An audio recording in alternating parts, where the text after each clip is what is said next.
Donc, bonjour. Aujourd'hui, nous allons voir comment appliquer la descente du gradient sur des fonctions à une variable et à deux variables. Donc, pour ce faire, j'utilise Python et VS Code. Donc, ce que je fais ici, c'est déjà créer mon fichier. Ici, je vais, par exemple, l'appeler une variable, gradient descent. OK. Et j'ajoute l'extension py pour dire que c'est voilà, c'est un fichier Python. Donc ici, on a principalement besoin de deux bibliothèques. Le premier, c'est NumPy pour le calcul, donc, NumPy as NP. Et la deuxième, c'est donc Matplotlib, qui va donc nous permettre de tracer nos fonctions. OK. Ici, donc, pour faire la descente du gradient, on a besoin de définir la fonction sur laquelle on veut appliquer cette descente de gradient. Donc, dans cet exemple, nous allons prendre cette fonction qui est égale à donc 10 sinus de x, OK, plus x carré. OK. Une fois que j'ai ma fonction, je dois donc connaître la dérivée de ma fonction, OK? Donc, je la calcule simplement. Donc, j'aurai 10 fois la dérivée de sinus, c'est cosinus. Donc, plus la dérivée de x carré, c'est donc 2 fois x. Donc, je viens dans mon code, ce que je fais, c'est de définir déjà ma fonction qui va prendre en input une variable et à chaque fois qui retourne ma fonction que j'ai définie ici. OK? Je peux juste copier ça. OK. Ici, donc, pour la fonction sinus, je dois le faire à travers NumPy. Ensuite, je dois définir donc la dérivée de ma fonction. Je peux l'appeler dérivée, OK, qui prend donc un input x et qui, à chaque fois, va retourner quoi? La dérivée de notre fonction. Donc, on peut juste copier ça. OK. Et la même chose, non pas. Donc, on a notre fonction et sa dérivée. Tout est OK. Donc, il faut maintenant définir l'intervalle de simulation. OK. Donc, on va définir notre intervalle de simulation, descendant un peu. OK. Qui va, puisque j'ai des fonctions sinus, cosinus qui sont, disons, entre moins 2π et 2π.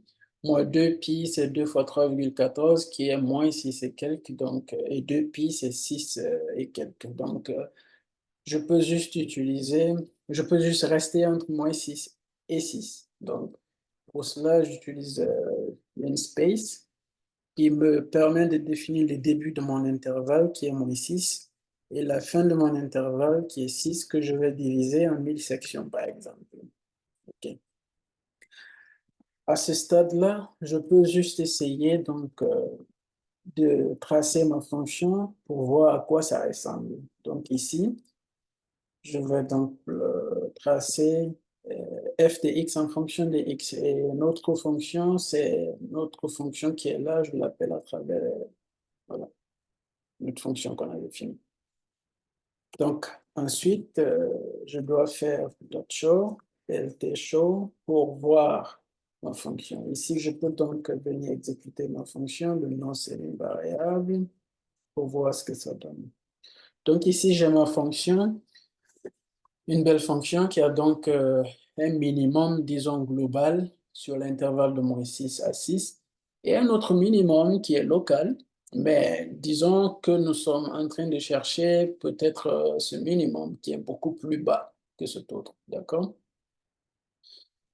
Donc, une fois que tout est OK, je passe maintenant à l'application de la descente du gradient. Donc, pour ce faire, qu'est-ce qu'on a ou qu'est-ce qu'on doit faire? C'est déjà de définir un point de départ. Donc, ce point de départ, je vais l'appeler xCurrent, et ce point de départ est aléatoire. Donc, défini entre moins 6 et 6 dans notre cas. Je vais prendre par exemple égal à moins 3. OK? Et ensuite, on a besoin donc d'un taux d'apprentissage. Je vais l'appeler comme ça, taux d'apprentissage, qui nous permet donc de définir le pas, la longueur du pas avec lequel on saute en fait pour s'approcher de ce minimum. Donc ici, disons qu'on le définit à 0,001 pour l'instant. OK? Et ensuite, euh, on doit définir le nombre d'itérations qu'on a besoin pour s'approcher de notre minimum. On va l'appeler par exemple max itération, hein, max itération. Donc je définis ma variable max itération qui sera égal, disons, égal à 200. OK?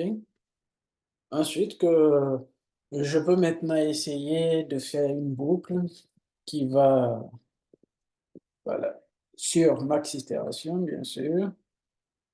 Et cette boucle me permet à chaque fois de s'approcher de ce minimum en utilisant la descente du gradient. Donc, ce que je fais, c'est de mettre tout ceci dans la boucle. Donc, à chaque fois, je trace ma fonction. Ensuite, je dois tracer ma position actuelle, qui est donc xCurrent.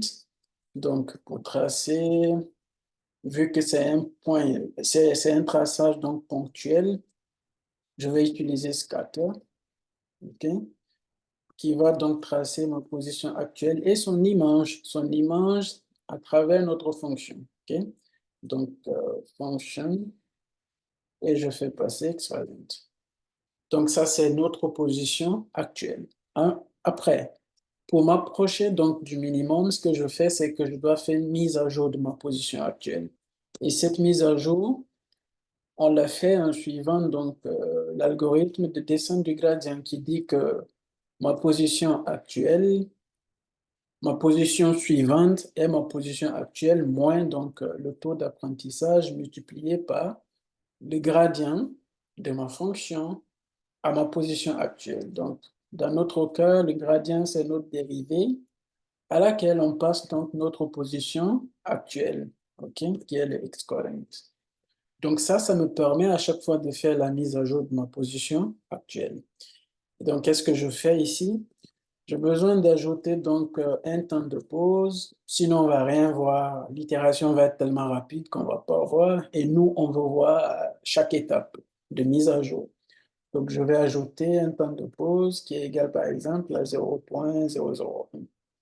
Ensuite, je ne veux pas montrer, je veux plutôt effacer parce à chaque fois, je veux effacer le traçage précédent parce que je veux juste garder ma fonction et mon point actuel parce que je veux faire une mise à jour pas à pas et je veux voir. OK?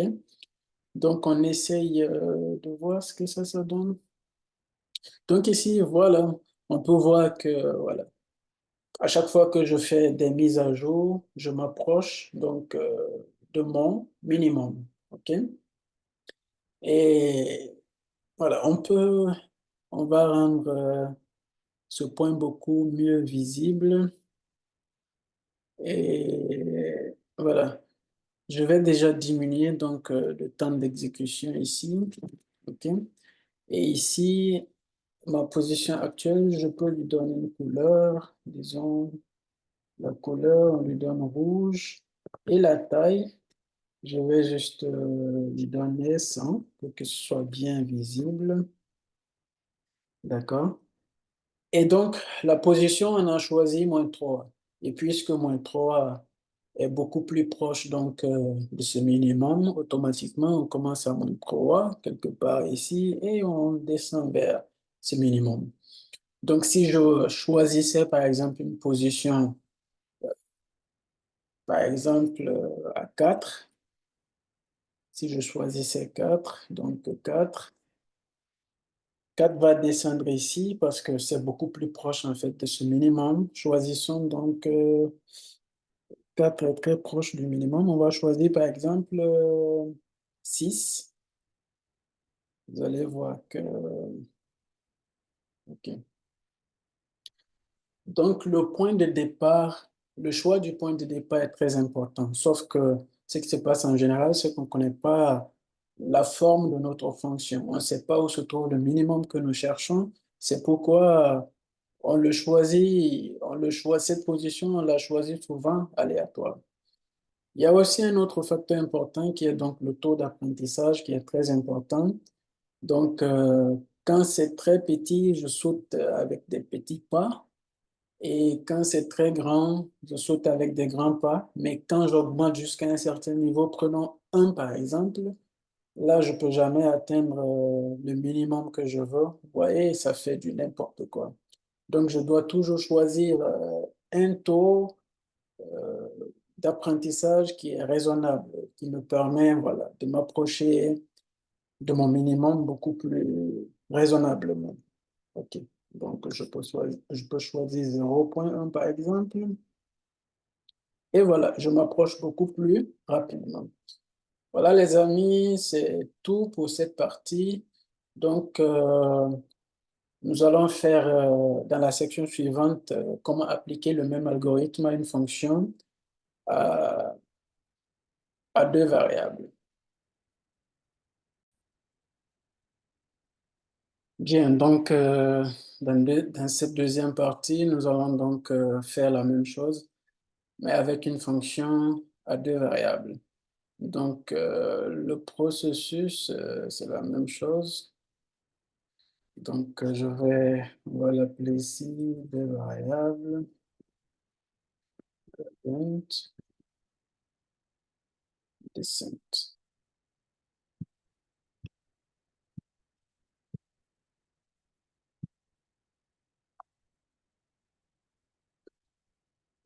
Descent. On ajoute donc toujours l'extension. Donc ici, voilà, c'est la même chose, hein. On va juste importer, pareil. Ensuite, on va importer.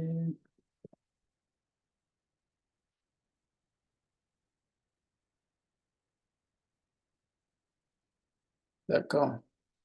Donc ici, notre fonction, cette fois, c'est une fonction de variables. Donc disons que c'est x carré plus y carré moins, par exemple, voilà, 20 sinus de x. OK. Ensuite, donc, on peut donc définir la dérivée de notre fonction. Et là, donc, on aura deux dérivées parce qu'on aura la dérivée partielle par rapport à x et par rapport à y. OK? Donc, on va le faire directement dans la fonction. Ici, je définis donc ma fonction comme de l'autre côté qui va prendre deux entrées, donc, et à chaque fois, on va me retourner ça. C'est donc une chose. Donc, ensuite, ici, je définis ma dérivée qui est maintenant un gradient parce que on a deux variables. Donc, à chaque fois ici, on va retourner deux dérivées, la dérivée par rapport à x et la dérivée par rapport à y. Donc, la dérivée de cette fonction qu'on a ici par rapport à x, dérivée de x carré par rapport à x, c'est donc 2x. Dérivée de y par rapport à x, c'est 0. Donc, dérivée de sinus, c'est cosinus. Du coup, on aura donc moins 20 fois cosinus. Donc, il faut le faire avec NumPy, cosinus de x. Ça, c'est une première dérivée partielle par rapport à x. Ensuite, il faut faire la dérivée par rapport à y. X dérivée par rapport à y, c'est 0. Y dérivée par rapport à y, c'est 2y. Et sinus x dérivé par rapport à y, c'est 0. D'accord? Donc, on a la fonction et sa dérivée. La même chose, il faut définir donc l'intervalle de simulation. Cette fois, on a donc deux variables. Donc, on va utiliser donc, le traçage 3D. Pour cela, on définit déjà le premier intervalle qui va être, disons, la même chose que le précédent, namespace. On va dire c'est entre -6 à 6. On va diviser ça sur 1000. Ensuite, la même chose, hein, OK. Donc, on a notre XY. Il faut définir donc le mesh grid,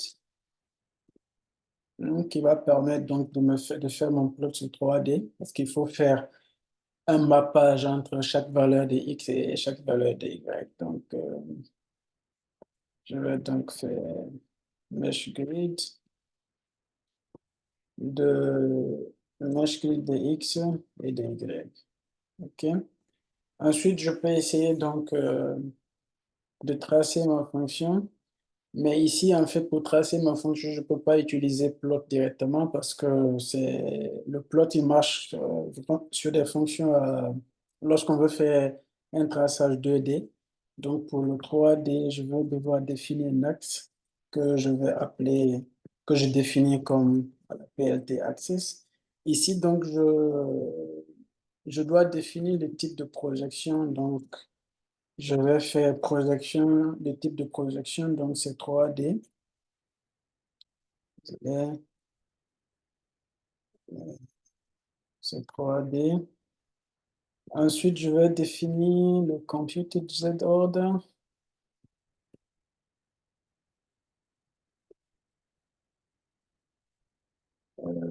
que je vais désactiver. En fait, pour éviter de donner la priorité donc, aux courbes que j'aurai, en fait, par défaut, il va mettre, lorsque deux courbes vont se rencontrer, il va mettre l'une au-dessus, devant l'autre, et on ne va pas pouvoir les voir. Donc, je désactive et après moi-même, je vais définir les priorités.